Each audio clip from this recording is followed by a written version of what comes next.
Hello everyone, welcome to our YouTube preparation channel. दोस्तों, मैं इरबल और मैं आज आप सबके सामने issues and trends in education इसके ऊपर मॉक टेस्ट लेके आया हूँ। सो आप लोग ध्यान से इस वीडियो को देखना और इस चैनल को सब्सक्राइब करना बिल्कुल मत भूलिए। और देखिए, ऑनलाइन रेगुलर मॉक टेस्ट अगर करना चाहते हो तो आप लोग ज्वाइन कर लो जल्दी से जल्दी। सिर्फ 200 रुपीज़ पे करके थ्रू यूपीआई यानी फ़ोनपे, जीपे या पेटीएम से 9101467653 इस नंबर पे। इसके बाद इसका स्क्रीनशॉट मेरे व्हाट्सअप नंबर पे जो कि सेम है 9101467653। सो आप लोग सिर्फ 200 रुपीज़ में मॉक टेस्ट रेगुलर कर सकते हैं, साथ ही साथ जो ऑनलाइन क्लासेस होता है वो भी कर सकते हैं और प्रीवियस पीडीएफ भी आपको मिलेगा। सो आप लोग जल्दी से जल्दी ज्वाइन कर लो।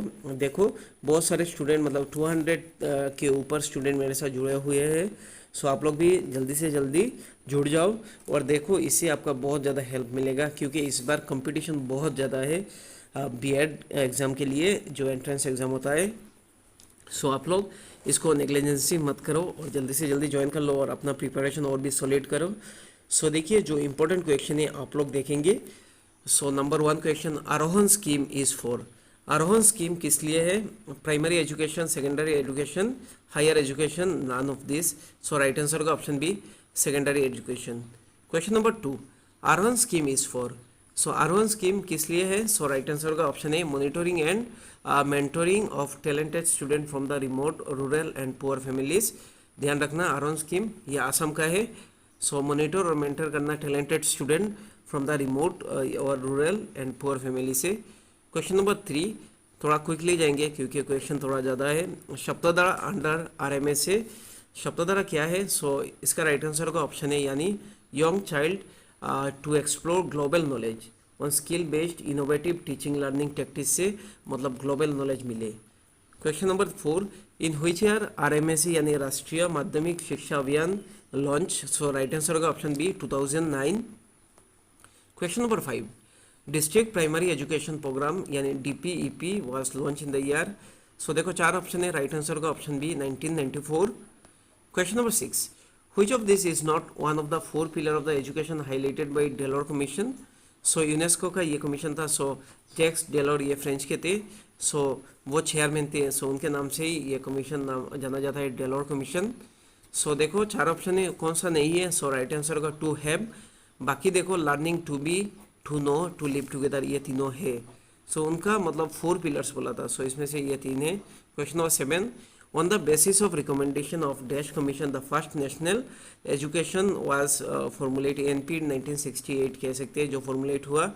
सो राइट आंसर होगा कोठारी कमीशन। मतलब कोठारी कमीशन अपॉइंट किया गया था 1964 पे, इसका रिकमेंडेशन आया 1966 पे, यानी 2 साल का मतलब उनका स्टडी था। Question number 8, Yashpal committee. Yashpal committee किससे रिलेटेड है? सो राइट आंसर होगा option C, higher education.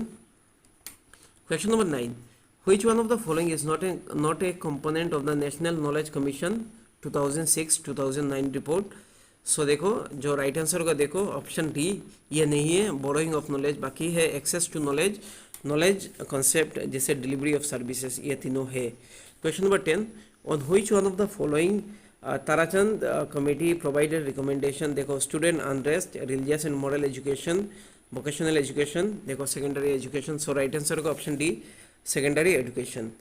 Question number 11, which commission recognized the strengthening of social and national integration as one of the main goal of the education। so right answer का option A यानी national right answer होगा देखो education commission of India 1964-66 यानी option C is the correct answer।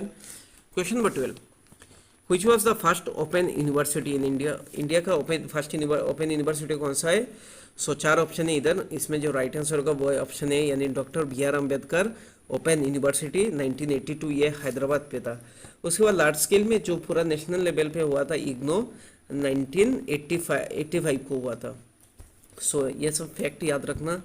Question number 13, which of the following e learning platform. नीचे दिया गया है कौन सा ई लर्निंग प्लेटफॉर्म है? देखो, स्वयं तो है, उसके बाद परख नहीं है, स्वयं प्रभा, दीक्षा, ये तीनों है। देखिए, परख एक असेसमेंट मतलब कह सकते हैं हम लोग, जो रूल रेगुलेशन वो देगा, असेसमेंट का स्टैंडर्ड देगा वो परख। और ये तो ऑनलाइन जो एक प्लेटफॉर्म है MOOC। सो राइट आंसर को देखो ऑप्शन A C यानी D, यानी देखो option 2 is the correct answer, ACD। Question number 14, Rashtriya Uchchatar Shiksha Abhiyan यानी RUSA is a programme launch by MHRD यानी प्रेजेंट के ministry of education to revamp the dash education sector. So किस लिए उच्चतर यानी हायर, सो राइट आंसर होगा हायर एजुकेशन के लिए, option D. Question number 15, what are the classes which cover at secondary stage according to the NEP 2020 new curricular structure. So देखो पहला है फाउंडेशनल, उसके बाद प्रिपरेटरी, उसके बाद सेकेंडरी, सो राइट आंसर होगा option B 9 to 12। Question number देखो question number 16, what are the classes which cover preparatory stages according to the NEP 2020। देखो प्रिपरेटरी में कौन सा है, ऑप्शन बी यानी 3 to 5। Question number 17, how much % of a child cumulative brain development occurs prior to the age of 6 year according to NEP 2020, मतलब कितना cumulative जो percentage कह सकते हैं परसेंटेज के हिसाब से, सो NEP 2020 के अकॉर्डिंग, सो देखो ओवर 85% यानी ऑप्शन ए करेक्ट होगा। Question number 18, what is the timeline to ensure that all student entering grade 1 are school ready according to the national education policy 2020। So देखो राइट आंसर होगा option D यानी 2030। Question number 19, under the chairmanship of Home Committee for Evaluation of the New Education Policy submitted its reports in May 2016। So right answer होगा option A यानी option B doctor TSR Subramanian यानी late Shri TSR Subramanian. Question number 20, the NEP 2020 replace करेगा option A यानी national education policy 1986। Question number 21, the current 10+2 curriculum is to be replaced by a new, so ये option होगा option A यानी 5+3+3+4। Question number 22, the vocational education will start as per the NEP 2020 from, so कब से शुरू होगा, option B correct है class 6 से। Question number 23, Meru, ये बहुत इंपॉर्टेंट क्वेश्चन है। सो मेरू का फुल फॉर्म क्या है, multi disciplinary education and research university यानी ऑप्शन ए करेक्ट होगा। Question number 24, NEP 2020 proposed to set up a national assessment center.